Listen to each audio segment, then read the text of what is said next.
আগে শুনতাম কি জাহান্নামের আগুন আর এক জাহান্নামকে খেয়ে ফেলায়, শোনেন না এরকম ঘটনা? এক জাহান্নাম আর এক জাহান্নামকে খেয়ে ফেলে। এখন দেখি এক বিএনপি আর এক বিএনপি খেয়ে ফেলায়। এই 5ই আগস্টের পরে বিএনপির মধ্যে হত্যা হয়েছে কথা জানেন? শুধু নিজেদের মধ্যে নিজেদের 120-এর উপরে, 120-এর উপরে শুধু নিজেদের হত্যা। হ্যাঁ, 127 বাড়ছে না? ওই প্রতিদিন র্যাঙ্কিং বাড়তেছে, প্রতিদিন র্যাঙ্কিং কমে না, প্রতিদিন। এই পর্যন্ত 127 হয়েছে নিজেদের মধ্যে। ছাত্রদল চাঁদা চাইছে বিএনপির কাছে, মূলদলের কাছে চাঁদা দেয় না, হাত পা ভেঙে বলছে। যারা নিজেদের নিরাপত্তা দিতে পারে না, তারা জনগণকে নিরাপত্তা দিবে কিভাবে? যারা নিজের দলের কাছে নিরাপদ নয়, তাদের কাছে বাংলাদেশ নিরাপদ হতে পারে না। আন্দোলন বাংলাদেশ কি চায়, তাদের বক্তব্য কি, নীতি কি, আদর্শ কি, তাদের উদ্দেশ্য কি, এই ব্যাপারে অবশ্যই আমাদেরকে জানতে হবে। ইসলামী আন্দোলন বাংলাদেশ বিশ্বাস করে শুধু দেশ, দল এবং নেতা পরিবর্তনের মাধ্যমে মানুষের স্থায়ী শান্তি আসতে পারে না, মুক্তি আসতে পারে না। এ দেশ বারবার পরিবর্তন হয়েছে। ব্রিটিশ পরিবর্তন করে আমরা ভারতের কাছে দেশ তুলে দিয়েছিলাম, ভারত শান্তি দিতে পারে নাই। ভারত থেকে আলাদা হয়ে আমরা পাকিস্তান করেছিলাম, কিন্তু পাকিস্তান আমাদেরকে শান্তি দিতে পারে নাই। পাকিস্তান থেকে আলাদা হয়ে আমরা বাংলাদেশ করেছিলাম, কিন্তু 53 বছরে মানুষদেরকে শান্তি দিতে পারে নাই। দেশ বারবার পরিবর্তন হয়েছে, কিন্তু মানুষের ভাগ্যের পরিবর্তন হয় নাই। বহু দলের শাসন আমরা দেখেছি। আমরা মুসলিম লীগের শাসন দেখেছি, আওয়ামী লীগের শাসন দেখেছি, আমরা বিএনপির শাসন দেখেছি, আমরা জাতীয় পার্টির শাসন দেখেছি, আমরা জোটের শাসন দেখেছি, হাজারো দলের শাসন দেখেছি, কিন্তু মানুষের ভাগ্যের পরিবর্তন আমরা দেখি নাই। আমরা দেখেছি আইয়ুব খানের শাসন, আমরা দেখেছি শেখ সাহেবের শাসন, আমরা দেখেছি জিয়াউর রহমানের শাসন, আমরা দেখেছি ইসরার সাহেবের শাসন, সত্তার সাহেবের শাসন, আমরা দেখেছি খালেদা এবং শেখ হাসিনার শাসন, মঈনুদ্দিন ফখরুদ্দিনেরও দেশ আমরা দেখেছি, কিন্তু মানুষের শান্তি এবং মানুষের ভাগ্যের পরিবর্তন আমরা দেখি নেই। আমরা কেন আন্দোলন করেছিলাম? 71-এ মুক্তিযুদ্ধ কেন করেছিলাম? 71-এর মুক্তিযুদ্ধের স্লোগান কি ছিল? 71-এর মুক্তিযুদ্ধের স্লোগান ছিল সাম্য, মানবিক মর্যাদা, সামাজিক ন্যায় বিচার। সাম্য, সবাই সমান, বাংলাদেশের প্রত্যেকটা নাগরিকের অধিকার সমান থাকবে। মুসলমান, হিন্দু, বৌদ্ধ, খ্রিস্টান, ধনী, গরিব, শিক্ষিত, মূর্খ, যে দেশের নাগরিক, তাদের মধ্যে সাম্যতা থাকা চাই। চাকরির সাম্যতা থাকা চাই, ব্যবসার সাম্যতা থাকা চাই, চলার সাম্যতা থাকা চাই, বাসস্থানের সাম্যতা থাকা চাই, বস্ত্র, অন্ন, শিক্ষা, চিকিৎসার সাম্যতা থাকা চাই। কিন্তু আমরা কে দেখেছি? যারা এই ক্ষমতায় ছিল তারাই চাকরি পেয়েছে, যারা ক্ষমতায় ছিল না তারা ধুকে ধুকে মরতে হয়েছে। যারা ক্ষমতায় ছিল চিকিৎসার অধিকার তাঁদের ছিল, আর যারা ক্ষমতায় ছিল না, আমাদের হাজারো গরিব দুঃখী মেহনত মানুষ প্যারাসিটামল ট্যাবলেটের অভাবে রাস্তায় গড়াচ্ছে, কাঁদছে এবং সেই অবস্থায় মারা গেছে। যারা ক্ষমতায় ছিল তাদের দস্তারখানে তো খাদ্যের কোনো অভাব ছিল না, অথচ যারা ক্ষমতায় ছিল না, এরকম হাজারো বাংলাদেশের নাগরিক ডাস্টবিনে কাক এবং কুকুরের সাথে এক মুঠো খাদ্যের জন্য লড়াই করেছে। যারা ক্ষমতায় ছিল তারা তো সিঙ্গাপুর, আমেরিকায় গিয়ে বস্ত্র ক্রয় করত, অথচ বাংলাদেশে আজকে হাজারো মানুষ বস্ত্রহীন অবস্থায় রাস্তায় ঘুরছে। যারা ক্ষমতায় ছিল আমেরিকাতে বিভিন্ন দেশের মধ্যে 100 বা 220-এর উপরে তাদের বাড়ি, গুলশান বানাইতে বাড়ির কোনো অভাব নাই। আর যারা ক্ষমতায় ছিল না, আমাদের বাংলাদেশের হাজারো গরিব মানুষগুলি খোলা আকাশের নিচে বৃষ্টিতে ভিজে, রৌদ্রে শুকায়, আর নিশিরে তারা কাতরাতে থাকে। যারা ক্ষমতায় থাকে তাদের সন্তানেরা বিদেশে পড়াশোনা করে, আর আমাদের হাজারো গরিব মেধাবী সন্তানেরা অর্থের অভাবে পড়তে পারে না। এই কি সাম্যতা? এই সাম্যতা? আপনি কি জানেন অর্থনৈতিক অবস্থাটা কি? এদেশের পাবলিক জানে না, জানতে দেওয়া হয় না, জানার চেষ্টাও করে না। এখানে যারা আপনারা আছেন, আপনি জানেন আপনার ঋণের অবস্থাটা কি? বাংলাদেশের আজকে যেই মানুষ জন্মগ্রহণ করবে, প্রত্যেকটা মানুষ প্রায় 1.5 লক্ষ টাকার ঋণ নিয়ে জন্মগ্রহণ করবে। এই প্রত্যেকের মাথার উপরে 1,20,000 বা 1.5 লক্ষ টাকার ঋণ চাপানো আছে। আপনি কি জানেন বিগত মাত্র 16 বৎসরে বাংলাদেশ থেকে 28 লক্ষ কোটি টাকা পাচার হয়েছে? কত লক্ষ কোটি? এই বছর বাজেট হয়েছে 7 লক্ষ কোটি। 4 × 7 = 28, 4 বছরের বাজেট এদেশ থেকে পাচার হয়ে গেছে। আপনি কি জানেন বাংলাদেশের অর্থনীতির অবস্থাটা কি? গোটা বাংলাদেশের জনগণের কাছে যেই পরিমাণের টাকা, মাত্র 20 পরিবারের কাছে সেই পরিমাণের টাকা। মাত্র 20 পরিবার। এই গোটা বাংলাদেশের মানুষের কাছে যেই পরিমাণের টাকা, মাত্র 20 পরিবারের কাছে সেই পরিমাণের টাকা। কত তাদের সন্তান? কি সন্তানের সংখ্যা খুবই কম। একটা উদাহরণ দেই, সালমান এফ রহমান, ওর মাত্র একটা সন্তান, অথচ সে শেয়ার বাজার থেকে চুরি করেছে 55,000 টাকা, 55,000 কোটি টাকা। শুধু শেয়ার বাজার থেকে সালমান এফ রহমান এক মানি গেমে সরাইছে কত? 55,000 কোটি টাকা। কি জানেন অবস্থাটা কি? এদের সন্তানের সংখ্যাও খুব কম, কিন্তু টাকার পাহাড়। এই টাকাগুলি কোথার? কাদের? আপনারা যাদেরকে ভোট দিয়েছেন তারাই এই কাজগুলি করেছে। আপনাদেরকে কুলির বলদ, একেবারে কুলুর বলদ বানিয়েছে আপনাদেরকে। আপনাদের বানানো উচিত, এটা আপনাদের প্রাপ্তি। এর কারণটা কি? আপনারা কাদের পিছনে নাচেন? এই এলাকার যেটা বড় গুন্ডা, বড় ডাকাত, বড় ধর্ষক, বড় চোর, বড় ডাকাতদের পিছনে আপনারা ঘুরতে থাকেন। নেতায় যত অন্যায় করে ফুলের মালা দিয়ে বরণ করেন। যদি নেতায় অন্যায় করার পরে ফুলের মালার পরিবর্তে জুতার মালা পরাতেন, তাহলে নেতারা গুন্ডা হতো না। কিন্তু নেতারা চিন্তা করছে, আমি যতই খুন করব আমাদের র্যাঙ্কিং বাড়তে থাকবে, আমাদের র্যাঙ্ক বাড়তে থাকবে। কিন্তু গুন্ডামি করার পরে যদি জুতার মালা পরাতেন, ঝাঁটা পিটা দিতেন, তাহলে নেতা আর গুন্ডামি করতে পারত না। আপনি কি জানেন নেতাদের অবস্থাটা কি? আপনাদের জানাই নেই। বাংলাদেশের অর্থনীতির অবস্থাটা কি? এই যে দেখেন, সোশ্যাল ইসলামী ব্যাংক, ন্যাশনাল লাইফ ইন্স্যুরেন্স, ওই যে ব্র্যাক ব্যাংক, এরকম হাজারো ব্যাংক এগাইতে, NRBC ব্যাংক। আপনি যাবেন আজকে এক গরিব, যে ভাই আমাকে কিছু টাকা দেন, 10 লক্ষ টাকা লোন দেন। ম্যানেজার কি বলবে? মর্গেজ দেন। আপনি বলবেন ওই আমি তো গরিব মানুষ, মর্গেজ কোথায় পাবো? ব্যাংকওয়ালা কি বলবে? গরিবদের জন্য ব্যাংক না। ব্যাংক কাদের জন্য? হ্যাঁ, যাদের আছে ব্যাংক তাদেরকে দেয়, যাদের নাই ব্যাংক তাদেরকে দেয় না। এই কারণেই ধনীরা শুধু ধনী হয়, গরিবরা গরিবরা হয়। ধনীরা কি হয়? গরিবরা। আপনি ওখানে যাবেন কিভাবে? আপনাকে তো দিবেই না, এটা আইন নাই, নিয়ম নাই। বর্তমানে পাশ্চাত্য পুঁজিবাদী অর্থনীতি হলো, পুঁজিবাদী অর্থনীতির মূল থিম হলো গরিবকে গরিব বানায়, ধনীকে। উদাহরণস্বরূপ, ব্যাংক কাকে দিবে? যার 10 লক্ষ টাকা আছে, আগে 10 লক্ষ টাকা আছে, ব্যাংক তাকে, কথা বলেন, 10 লক্ষ টাকা কয়বার ধনী? 2 বার। যে ব্যক্তি ঋণ নিছে তারই লোন মাফ, তারই সুদ মাফ। তাহলে একজন ধনী 4 বার ধনী হয়। 10 লক্ষ টাকা আগার থেকে আসে, 1 বার ধনী। ব্যাংক তাকে 10 লক্ষ টাকা দিয়েছে, 2 বার ধনী। তারই লোন মাফ হয়েছে, 3 বার ধনী। তারই সুদ মাফ হয়েছে, কয়বার ধনী? হ্যাঁ। আর গরিবের পেটের মধ্যে 5টা লাথি। কয় লাথি? আগে 10 লক্ষ টাকা ছিল না, 1 লাথি। ব্যাংক তাকে দেয় নাই, 2 লাথি।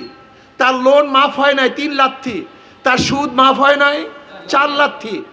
আর যেই বড় লোকের টাকা মাফ করা হয়েছে, ওই টাকা যদি বাংলাদেশ ব্যাংকে থাকতো, আমি বাংলাদেশের নাগরিক হিসেবে তারই অংশীদারি ছিলাম। কিন্তু বড় লোকের সুদ লোন মাফ করার কারণে আমার পেটের মধ্যে আরেক লাথি। তাই গরিবের পেটের মধ্যে কয় লাথি? আর গরিব কয়বার ধনী? 4 বার ধনী। বুঝাতে পারছি? এই জন্য কিয়ামত পর্যন্ত বর্তমান অর্থনীতি চলতে থাকে, কিয়ামত পর্যন্ত 2 বছর না 3 বছর নয়, কিয়ামত পর্যন্ত এইভাবে অর্থনীতি চলতে থাকে। কোনো গরিব কোনোদিন ধনী হবে না, কোনোদিন না, সম্ভাবনা নাই, হবে না। ইসলামী অর্থনীতি দেখি, ইসলাম কি চায়? ভিখারিক গরিবরা, তোমাদের ঘিলু নাই, তোমরা বোকা। গরিব হওয়াটা দোষণীয় নয়, কিন্তু গরিব থাকাটা দোষণীয়। গরিব হয়ে জন্ম হওয়া দোষণীয় নয়, কিন্তু গরিব থাকাটা দোষণীয়। এরকম দুনিয়ার মধ্যে হাজার গরিব আছে যারা অনেক বড় লোক, কারণ আপনার মেধা নেই, আপনার জ্ঞান নেই। গরিবরা আসলে বুঝেই না অবস্থাটা কি। ইসলামী অর্থনীতি সব গরিবদের জন্য। ইসলামী অর্থনীতি কাদের জন্য? সব গরিবদের জন্য। জাকাত কাদের জন্য? দান কাদের জন্য? ফিতরা কাদের জন্য? ওশর কাদের জন্য? মানত কাদের জন্য? ইসলামের গোটা অর্থনীতি গরিবদের জন্য। অথচ কপাল পরা গরিবরা ইসলামকে পছন্দ করে না। ইসলামের গোটা অর্থনীতি গরিবদের জন্য। আপনি বিশ্বাস করতে পারেন, যদি ইসলামী অর্থনীতি অ্যাপ্লাই হয় বাংলাদেশে, আগামী 5-10 বছরের মধ্যে সমস্ত গরিবরা দরিদ্র সীমার উপরে চলে যাবে। বিশ্বাস হয় না? না, আমাদের কথা বিশ্বাস। আমি তো মোল্লা, আমার তো মাথায় টুপি দাড়ি, আমি তো আর সিগারেট পান করি না, মদ খাই ভুট হয়ে পড়ে থাকি না, মিথ্যা কথা বলতে পারি না। কাজে আমার কথা বিশ্বাস করবেন কেন? আমার হাতের মধ্যে তো খুনের রক্ত নাই, এই হাতের মধ্যে জুলুম নাই, অত্যাচার নাই, অবিচার নাই, ধর্ষণ নাই। আমার কথা বিশ্বাস করবেন কেন? আপনারা তো বিশ্বাস করবেন চোর, ডাকাত, বদমাশ, ধর্ষক, ডাকাত এবং জালেমদেরকে, যাদের হাতের মধ্যে খুনের রক্ত যত বেশি তারা তত বড় লিডার। মরবেন না কি করবেন? দেখেন, বাংলাদেশে যেই পরিমাণে টাকা মজুদ আছে, বাংলাদেশ ব্যাংকে যেই পরিমাণে টাকা মজুদ আছে, তার জাকাত 1 লক্ষ কোটি টাকার উপরে আসবে। যেই টাকা মজুদ আছে, এই গোটা টাকাটা গরিবদের। গোটা টাকা কাদের? সব গরিবদের। যদি আমরা বাংলাদেশে শুধু জাকাতের টাকাগুলো চক আউট করে সুন্দর মতো বন্টন করতে পারতাম, এই টাকাগুলো সব গরিবদের, অন্য কাউর না। যদি গরিবদের টাকা গরিবদেরকে ফেরত দিতে পারতাম, আমি বিশ্বাস করেন আগামী 10 বছরের মধ্যে বাংলাদেশে একটা গরিব পাওয়া যেত না, একজনও না। কিন্তু গরিবরা নিজেদের ভালো বুঝে না। আসলে আমি শুনছি এতদিন নিজেদের ভালো পাগলেও বুঝে, কিন্তু আমরা এমন পাগলের পাগল, নিজের ভালোও বুঝি না। ইসলামী ফুবি আমাদের মধ্যে ঢুকছে। কেন ঢুকছে? অধিকাংশ মানুষ আমরা হয়তো বা ধূমপান করি, নেশাগ্রস্ত। এক গাঁজাওয়ালা আমাকে বলতেছে, হুজুর ইসলাম আসলে আমার গাঁজার অবস্থাটা কি হবে? আমি তো গাঁজাখোর। বেচারা বলতেই পারে নেশাগ্রস্ত, হতেই পারে। আমি বললাম, তুমি কি মসজিদে গিয়ে গাঁজা সেবন করতে পারবা?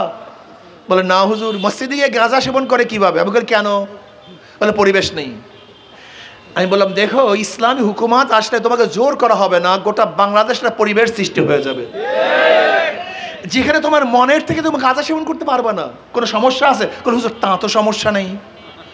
আমাদের মুসলমানদের মধ্যে সবচেয়ে বড় ইসলামী ফুবিয়া, ইসলামকে ভয় পাই। যারা দাড়ি কাটি মনে করি ইসলাম আসলেই মনে হয় জোর করে দাড়ি রাখাবে।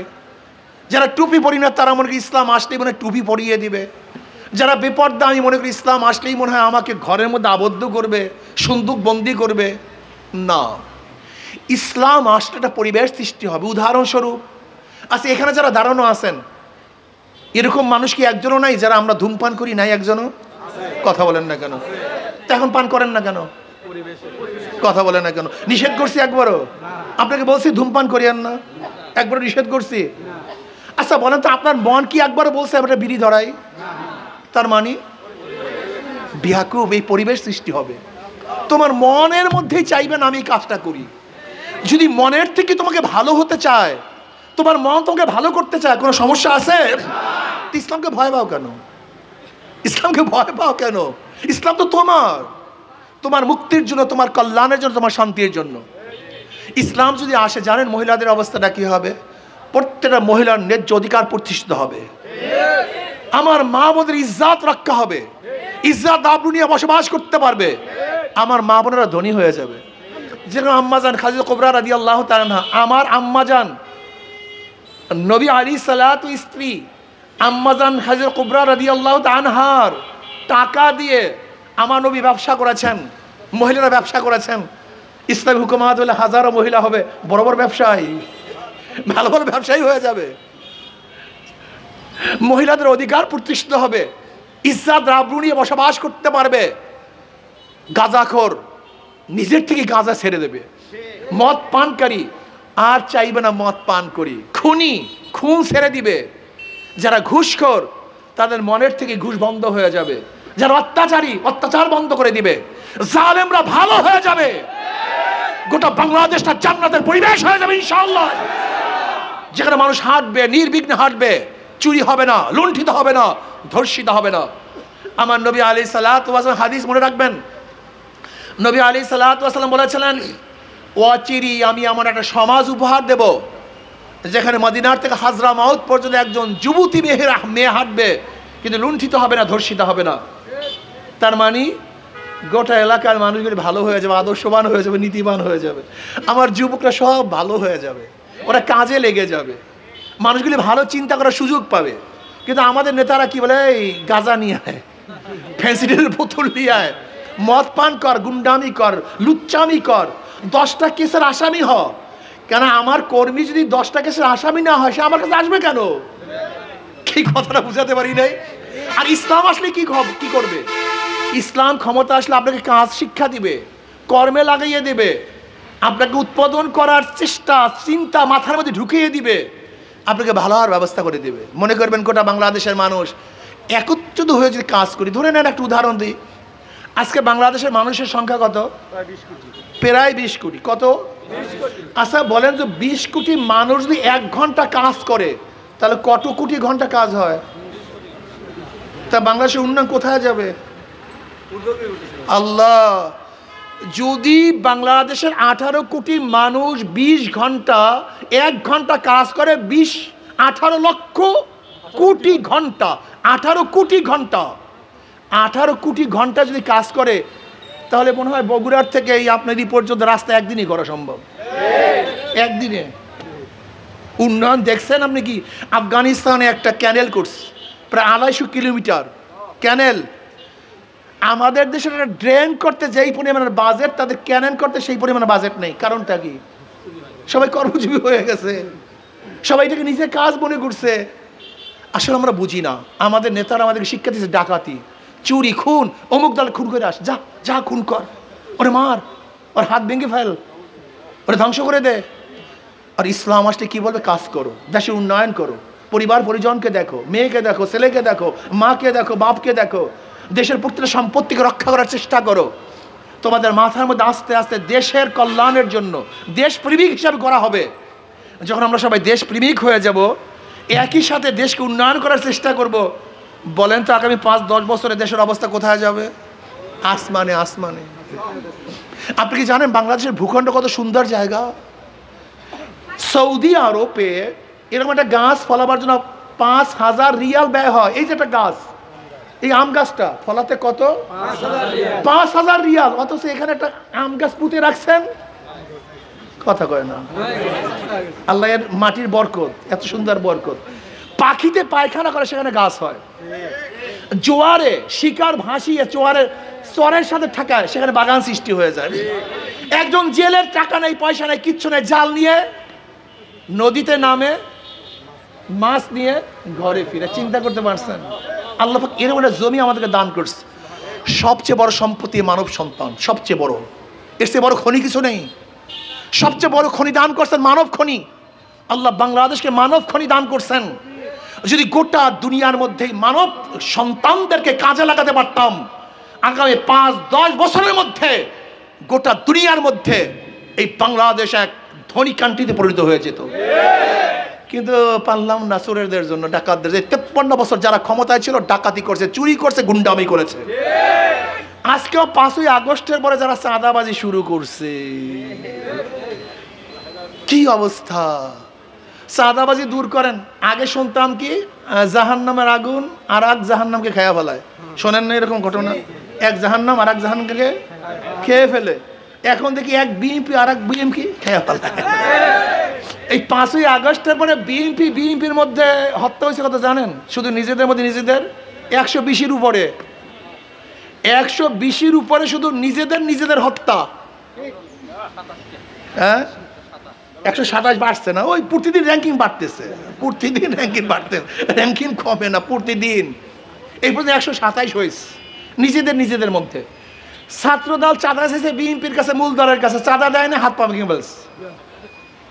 যারা নিজেদের নিরাপত্তা দিতে পারে না, তারা জনগণকে নিরাপত্তা দিবে কিভাবে? যারা নিজের দলের কাছে নিরাপদ নয়, তাদের কাছে বাংলাদেশ নিরাপদ হতে পারে না। যারা নিজেদের মধ্যে নিজেরা চাঁদাবাজি করে, তারা জনগণের সাথে কি করবে? আজকে দেখেছেন ঢাকার মহানগর সিটি কর্পোরেশনের অফিস দখল করে ফেলছে। আশ্চর্য বিষয়, আপনি চিন্তা করতে, নিজেকে মেয়র ঘোষণা করে ফেলছে। এরা যদি ক্ষমতায় যায়, তার অবস্থাটা কি হবে? পিছনের কেরসা কাহিনী বাদ দেন, এতদিন বোকা ছিলাম, এখন বুদ্ধিমান হয়েছে। কোনো চাঁদাবাজ, দখলদার, জালেমদেরকে আমরা ক্ষমতায় দেখতে চাই না। যদি ইসলামী আন্দোলন বাংলাদেশের মধ্যে চাঁদাবাজ থাকে, ওদেরকে প্রত্যাখ্যান করুন। ইসলামী আন্দোলন বাংলাদেশের কোন নেতা যদি চাঁদাবাজি করে, ওদের গলার মধ্যে জুতার মালা পরান, তাহলে আর কেউ চাঁদাবাজ হবে না। ফুলের মালার পরিবর্তে জুতার মালা পরিধান করেন। ইসলামী আন্দোলন বাংলাদেশ একটা শান্তির দল, মুক্তির দল। ইসলামী আন্দোলন বাংলাদেশের শুরুতে নামই ইসলাম মানে শান্তি। তাদের প্রতীকের মধ্যেও শান্তি। হ্যাঁ, যারা নৌকা নিয়ে নির্বাচন করে, তার নৌকা চালাতে পারে না। যারা ধানের শীষে নির্বাচন করে, কেউ ধান কাটতে, যারা নাঙ্গল নির্বাচন করে, তার নাঙ্গল চালাতে, সবই ধোঁকাবাজি। এগুলো সবই গরিবের প্রতীক। নৌকা চালায় কারা? গরিবরা। ধান কাটে কারা? গরিবরা। নাঙ্গল চালায় কারা? গরিবরা। গরুর গাড়ি চালায় কারা? গরিবরা। ঠেলা গাড়ি ঠেলে কারা? গরিবরা। কুঠার, আপনার কুড়াল দিয়া লাকড়ি ভাড়ে কারা? সবাই গরিবের প্রতীক দিয়েছে, কিন্তু কেউ গরিবের খেদমত করে না। মার্কার মধ্যে, কাজের মধ্যে ধোঁকাবাজি। কিন্তু ইসলামী আন্দোলন বাংলাদেশের মার্কাটা কি? যে হাত পাকে নির্বাচন করে, সেও চালাতে পারে। যারা সমর্থন করে, কেউ কারোর মার্কা নিয়ে বুকে নিয়ে ঘুমায় না, কথা কয় না। নাঙ্গল নিয়ে, ধানের শীষ নিয়ে, কিন্তু হাত পাকে এমন এক প্রতীক যেটা বুকের কলিজার মধ্যে নিয়ে ঘুমায়। কারেন্ট ফেল করে, হাত পাকে ফেল করে না। এটা সবাইকে শান্তি দেয়। মুসলমানকে শান্তি দেয়, হিন্দুদেরকে শান্তি দেয়, খ্রিস্টানদেরকে শান্তি দেয়, পুরুষদেরকে শান্তি দেয়, মহিলাদেরকে শান্তি দেয়, গরিবদেরকে শান্তি দেয়, বড়লোকদেরকে শান্তি দেয়। এই প্রতীক সবার শান্তির প্রতীক, সবার প্রতীক, সর্বজনীন প্রতীক। কাজে আসুন, আমরা সবাই হাত পাখা নিয়ে সামনে অগ্রসর হই। একটাবার পরীক্ষা দেই, একটাবার কাজ করি। যদি ইনশাআল্লাহ হাত পাকা প্রতীক বিজয় হয়, তাহলে ইসলাম বিজয় হবে। হাত পাকা প্রতীক বিজয় হলে এ দেশ বিজয় হবে। হাত পাকা প্রতীক বিজয় হলে এই জনগণ বিজয় হবে। আল্লাহ আমাকে এবং আমাদের সবাইকে কবুল করে নেন। আর আগামী 28 তারিখে, 28শে জুন ঢাকা এক মহাপ্রলয় সৃষ্টি হবে। ঢাকা এক মহাসমুদ্রের সৃষ্টি হবে। ওটা পানির সমুদ্র না, জনসমুদ্র হবে ইনশাআল্লাহ। কিসের সমুদ্র? জনসমুদ্র। যাবেন তো ইনশাআল্লাহ 28শে জুন? মানবতার পক্ষে, ইসলামের পক্ষে, দেশের পক্ষে, দেশকে যারা ভালোবাসেন, অবশ্যই ইনশাআল্লাহ সবাই 28 তারিখে ঢাকা সরোয়ার্দী উদ্যানে যাব। আল্লাহ আমাকে আমাদের সবাইকে কবুল করে নেন। আমাদের আব্দুল হক সাহেব হুজুর আসছেন, বয়ান করবেন এখন কিছু?